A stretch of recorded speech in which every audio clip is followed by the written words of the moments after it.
좋아요, 구독.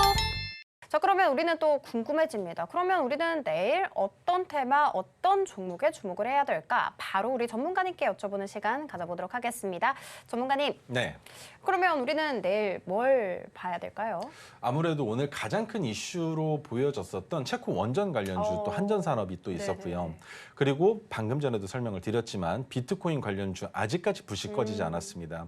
그리고 이 비트코인 관련주는 미국 대선까지도 연결고리가 있기 때문에 확실하게 트럼프가 리서치에서 대선에 당선이 될 가능성이 부족해진다라는 걸 보여주기 전까지는 지속적으로 끌고 가는 게 맞을 거라고 설명을 드릴 수 있을 것 같고, 그 밖의 종목들도 개별적인 테마에서 주가 상승분이 나온 종목들도 내일 시장에는 하락한 만큼 반등이 나올 가능성도 있다는 관점에서 지켜보실 수 있을 것 같은데, 자, 그러면 체코 원전 관련주는 방금 말씀드렸지만 종목이 뭐가 있는지 한번 보도록 하겠습니다. 종목은 바로 한전산업입니다. 자, 한전산업을 보고 났으면 그 다음 종목은 비트코인 관련주가 되겠죠. 비트코인 관련주 뭐 있는지 보여드리도록 하겠습니다. 너무 빠르시면 잠깐 멈춰놓고 보셔도 되고요.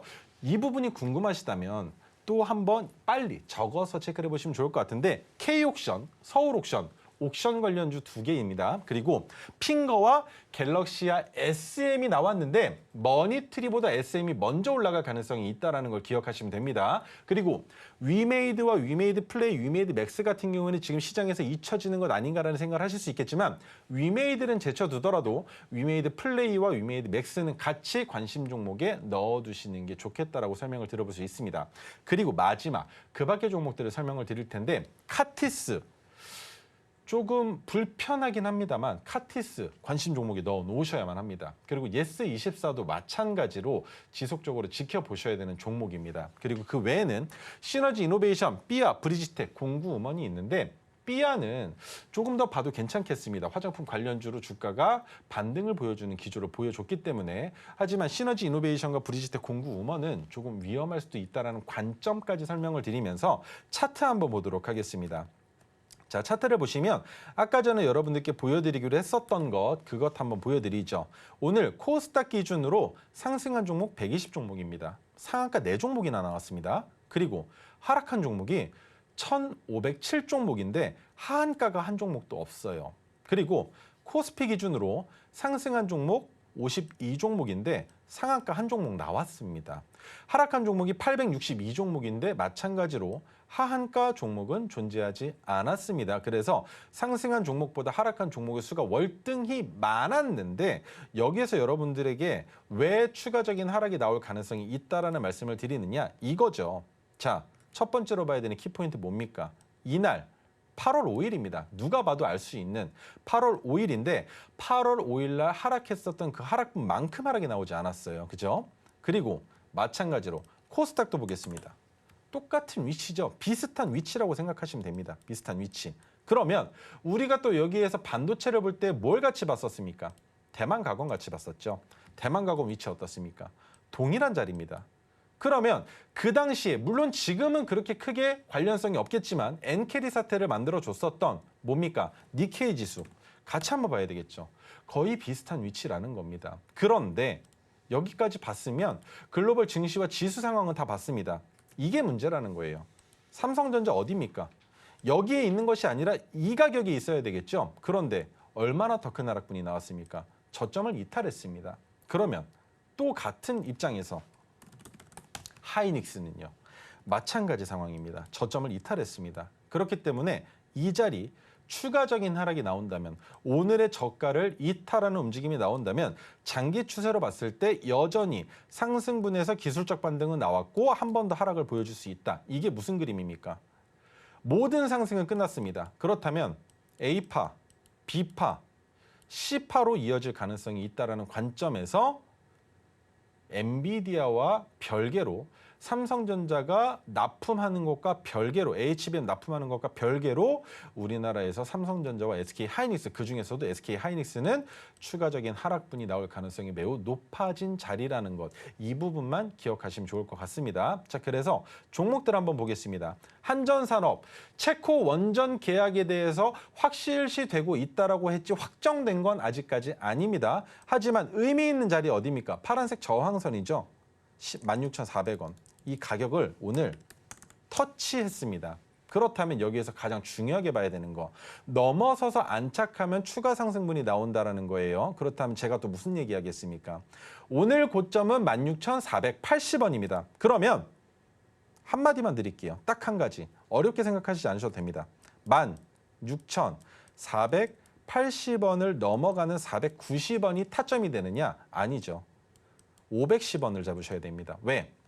16,500원은 라운드 피겨라고 볼 수도 없고 하프 라운드 피겨라고도 볼 수 없겠죠. 왜?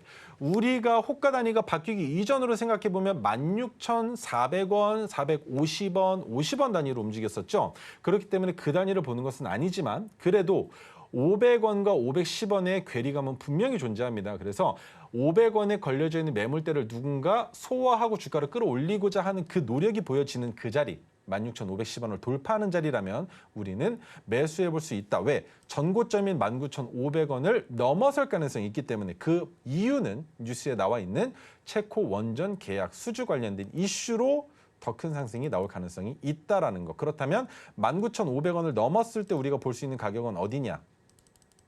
없습니다. 고점 매물대가 없다라는 얘기겠죠. 왜?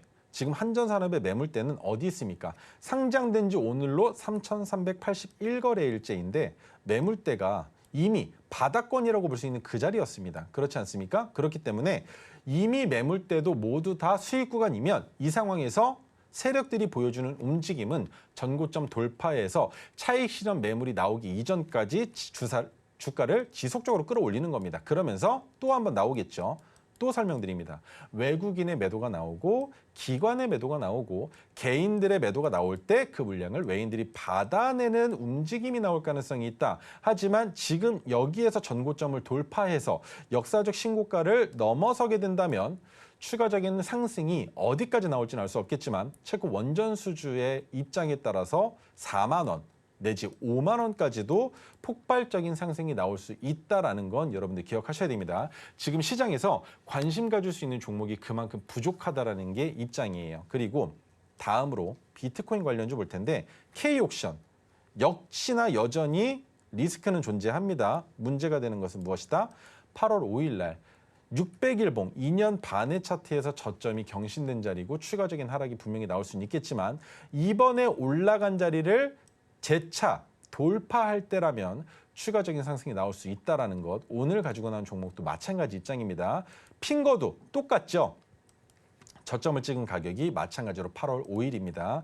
그리고 검은색 저항선을 만들어 놓고 그 자리 위로 올려놨기 때문에 검은색이 아니라 파란색 저항선이 지지가 된다면 추가적인 반등 상승이 나올 가능성이 있겠지만 여기서 꼭 기억하셔야 되는 건 파란색 저항선을 이 거래일째 이탈한다면 익절이 아니더라도 필수적으로 손절하셔야 된다는 건 K옥션도 마찬가지, 핑거도 마찬가지입니다. 하지만 K옥션은 오늘 파란색 저항선을 낮춰놨기 때문에 내일 얼마에서 끝나는지가 매우 중요하겠죠. 서울 옥션은 오늘 상승을 보여주긴 했지만 파란색 저항선이 내려오지 못했습니다. 그래서 조금 더 지켜보셔야 된다는 것. 갤럭시 SM 마찬가지로 갭을 띄우고 위로 넘겼지만 이렇게 되면 갭 띄우고 윗꼬리가 달린 음봉이 나왔을 때 우리가 투자하기 좋은 자리가 어디입니까? 오늘의 고점을 보시는 겁니다. 얼마? 3,150원이죠. 그렇다면 진입하기 좋은 전고점 돌파 자리는 3,155원이 된다는 것 기억하시면 될 것 같습니다. 그다음 제가 카티스는 조금 보기 부담스러운데 지켜보셔야 된다고 했던 얘기는 무엇이었느냐? 상장된 지 85거래일밖에 되지 않았습니다. 그런데 신규 상장주가 그만큼 수급이 잘 붙고 있다라는 것. 그렇다면 지금처럼 지수가 하락할 때 누군가의 힘이 작용된다면 주가가 올라갈 텐데 올라간다 했을 때 부담스럽고 저항이 될 수 있는 가격은 어디다? 1차적으로 여기, 2차적으로 이 구간입니다. 어떻게 확인하시면 되느냐? 간단합니다. 차트상의 매물대 차트를 확인하시면 저와 동일하게 이 자리들을 체크하실 수 있다는 걸 여러분들 아실 수 있을 거예요. 자, 그다음 예스24까지만 보여드리도록 하겠습니다. 마찬가지인데 지금 예스24 같은 경우에는 600일 차트상에 매물대가 포진되어 있는 시초 가격에서 머물러 있습니다. 그래서 저는 추가적인 상승이 나올 가능성이 매우 높은 종목 중에 하나다라고 설명을 드릴 수가 있는데 어떻게 보면 지금 예스24는 뭐 은행 관련주로도 연결이 되어 있지만 마케팅 관련된 이슈도 있습니다. 그래서 광고 관련된 이슈까지 충분히 가지고 있는 TMF의 수혜를 받는 종목이라고도 볼 수 있기 때문에 ES24까지 관심 종목에 넣어 놓으시고 지켜보시는 게 좋겠습니다. 좋아요, 구독!